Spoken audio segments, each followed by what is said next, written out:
Bunugutin mo na ang hatanungan mo mula kay Sam Gyupsa. Pasok.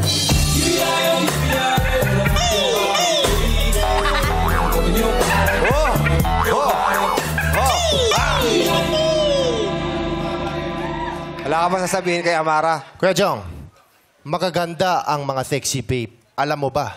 Mahilig din ako sa babe. Talaga? Ay. Saang babe?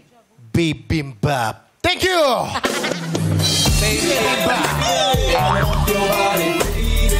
Diba? Sabi sa'yo, hindi nila masyado alam yun. Pinipilit po kasi yung kahapon pa Pinilit eh. po kasi. Sabi sa'yo, hindi nila masyado alam yun. Okay na yung Sam. Gusto niya kasi magpalit ng pangalan. Talaga. Gusto niya araw-araw iba pangalan niya. Oo ba? Maraming salamat, Sam Gibsal. Ayaw mo, babe? Bimbap daw. Bimbap daw, apelido niya. Amara, ito ang iyong katanungan. Kailan mo masasabing hindi para sa'yo ang pangarap mo? Uulitin ko. Kailan mo masasabing hindi para sa'yo ang pangarap mo? Actually, for me, I could not tell kung kailan, kung para sa akin na nga ba'y pangarap ko kasi I still have more to offer, I still have more to discover. So para sa akin, hindi ko pa po talaga alam. Pero kung ipagkakaloob sa akin na Panginoon, siguro doon ko masasabi na para sa akin pala yung pangarap na yun.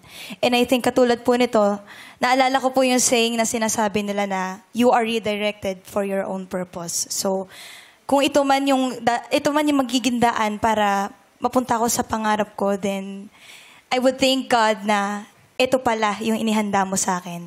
And I thank you. And we So, thank hindi you. niya pa masasabi na hanggat wala sa harap niya, hanggat hindi niya na-experience. Ano ba pangarap mo sa buhay? Actually, makamit ko lang po yung fulfillment and happiness ko sa buhay ko. Kasi yun naman po yung ultimate goal ng mga tao talaga.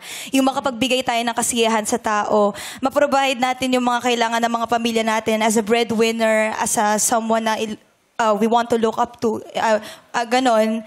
Kasi in the end, yun lang naman talaga yung nahangad natin, freedom to all and happiness to our lives. So, anong pangarap mo sa buhay?